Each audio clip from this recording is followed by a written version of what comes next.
Bonjour et bienvenue dans Uppercut by Pastor D. Je suis heureux de vous retrouver et je sais que plusieurs attendent ce jour. Les mesdames aimeraient bien savoir comment gérer les défauts de monsieur. Il faut comprendre une chose, madame.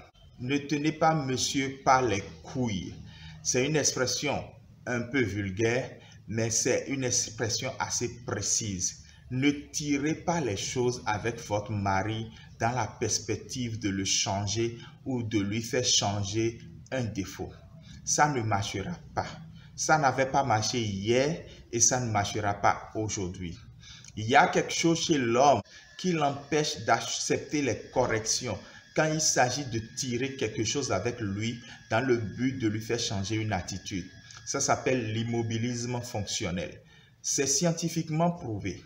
Soit parce que par éducation, l'homme s'est toujours vu un peu supérieur à la femme, ou soit c'est comme ça que Dieu nous a créés. Ce n'est pas anodin quand il dit « Femmes, soumettez-vous à vos maris ». Ce qui se doit d'être compris est que quand un homme fait quelque chose, c'est vous qui trouvez qu'il fait mal. Dans sa tête à lui, il ne fait pas mal. C'est pour cela qu'il reste immobile et fonctionne dans ce qu'il a toujours fait. Je donne un exemple précis. Lorsqu'en voulant uriner, il dégaine et urine sur le bord du WC, pour lui, il n'y a rien de plus normal que le faire. Si vous voulez tirer avec lui dans le but de lui faire changer cela, il ne changera pas. Mais si vous adoptez une autre attitude que je vais mentionner tout à l'heure, il changera automatiquement. Ne tirez pas avec lui lorsqu'il voudra porter des chaussures pour entrer dans la chambre, alors que pour vous, il est intolérable que des chaussures entrent dans la chambre pour salir les carreaux que vous venez de nettoyer. Ne tirez pas avec monsieur. Ne lui serrez pas les couilles. Ne lui serrez pas les cols. Ne tirez pas. Ça ne marchera pas. Ça n'a pas marché hier. Ça ne marchera pas aujourd'hui. Que faut-il faire alors? Il faut l'influencer. J'aimerais donc que les dames aillent à l'école de la grande sœur Ève. Je me suis toujours posé cette question. Comment Ève est-elle arrivée à faire manger et croquer la pomme à Adam? Je pense que lorsqu'on sera au ciel, elle nous en dira des nouvelles. Mais pendant qu'on est ici déjà, il faut que les dames arrivent à l'école de Ève pour apprendre ce qu'on appelle influencer son mari positivement. Et j'aimerais donner quelques pistes ici. Je dis juste des pistes. Il y a beaucoup d'autres choses qu'une femme peut faire pour influencer positivement son mari. Lorsque vous atteignez ce stade d'influence, lorsque vous lui dites après, je ne pense pas que telle chose qui se fait est la meilleure manière d'être fait, il analysera votre proposition. Mais si c'est une guerre et une lutte ou bien un combat par lequel vous comptez remporter la victoire pour lui faire abandonner cette manière de faire dans laquelle il est immobile et fonctionne, alors là, le combat est perdu d'avance. Sinon, cela se soldera par des cris côté monsieur et par des pleurs côté madame.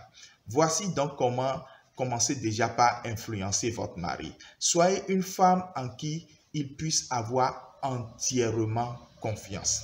Soyez aimable et gracieuse vis-à-vis de lui. La femme, c'est d'abord la grâce. Soyez de son côté. Battez-vous avec lui. Montrez-lui que dans tous les combats de sa vie, vous êtes présente. Soutenez-le dans ses efforts et encouragez-le. J'aime toujours donner cet exemple. Quand je conduis à moto et que je remorque mon épouse, je n'aime pas du tout que elle mette les pieds à terre quand nous traversons un banc de sable. Je dois faire tous mes efforts possibles en tant que mari d'amener ma femme à bon port sans que ses pieds à elle ne touchent le sol. Les miens peuvent patauger dans la poussière. Je suis fier d'avoir réussi cet exploit. Et souvent, quand je finis, elle me félicite. Elle dit « Bravo mon Superman ». Et là, je suis davantage content. Après, quand cette femme voudra me demander quoi que ce soit, j'accepte facilement parce qu'elle arrive à m'influencer positivement. Influencez-le, estimez-le et admirez-le en public. Ne faites jamais le contraire en public. Intéressez-vous à ce qui l'intéresse. Même si vous êtes anti-foot, de temps en temps, si votre homme est entièrement foot, vous devez vous abonner au foot. Faites-lui savoir que vous priez pour lui. Je n'ai pas dit qu'il doit vous surprendre en train de prier en disant « Oh Seigneur, le défaut que mon mari a, brise-le, que le feu du Saint-Esprit vienne consumer ça. » Qu'il ne vous entende jamais faire cette prière pour lui. Faites cette prière-là souvent même en dehors de la maison. Mais si vous voulez vraiment prier à la maison, que un jour votre mari, croyant ou non, doit entendre votre bouche être en train de prier pour lui, qu'il entende. Seigneur, bénis mon mari, bénis l'homme que j'aime. Soyez une femme passionnée. Ne soyez pas une femme ordinaire. Allez de renouvellement en renouvellement dans la flamme que vous avez pour lui, malgré peut-être tous les coups que vous subissez de son côté, au boulot ou même avec d'autres femmes. Mettez-le avant les enfants. Votre mari était là avant les enfants et il sera là après les enfants. Choisissez d'être une épouse joyeuse. Ne vous plaignez pas tout le temps. La liste n'est pas finie. Ce n'est qu'une piste pour apprendre aux dames à influencer monsieur. Ne lui serrez pas les couilles. Influencez-le. Et vous avez la capacité d'influencer. Dieu vous a donné ça naturellement. Ce que femme veut, Dieu le veut. Si Dieu le veut, qui est l'homme? Qui suis-je en tant qu'homme pour ne pas le vouloir? Je termine avec Proverbe chapitre 12, verset 4, où il est écrit « Une femme vertueuse est la couronne de son mari. » Soyez la couronne de vos hommes. Je prie pour que, Père, cette femme qui vient de nous entendre ait la capacité venant de toi d'influencer positivement son mari et d'être la couronne de ce dernier. Au nom de Jésus. Amen. Shalom. On se retrouve demain. Messieurs, à demain.